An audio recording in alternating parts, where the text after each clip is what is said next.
Welcome to a minute learning. இன்றைக்கி நம்ம எதை பற்றி பார்க்க போகிறோன்னா பேர்ட்டர் சிஸ்டம் பற்றி பார்க்க போகிறோம். நம்மளோட முன்னோர்கள் காலத்தில் மணின்ற ஒரு டேர்ம் இருந்துச்சுன்னு நினைக்கிறீங்களா? அந்த காலத்தில் காசு கொடுத்து பொருள் வாங்கினாங்கன்னு நினைக்கிறீங்களா? இல்லை, அந்த காலத்தில் ஒரு பொருளை இன்னொரு பொருள் கூட எக்ஸ்சேஞ்ச் பண்ணி தான் வாங்கினாங்க. இது பேர் தான் பேர்ட்டர் சிஸ்டம்.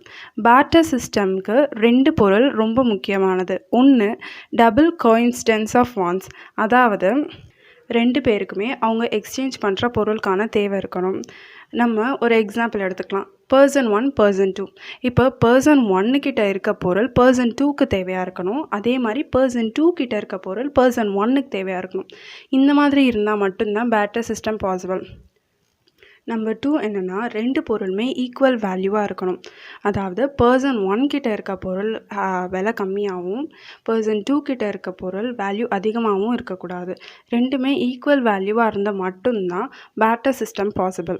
இவ்வளோ தாங்க பேர்ட்டர் சிஸ்டம். உங்களுக்கு இதே மாதிரி கண்டென்ட்ஸ் நிறையா தேவைப்பட்டுச்சுன்னா எங்களோட சேனலை சப்ஸ்கிரைப் பண்ணுங்கள்.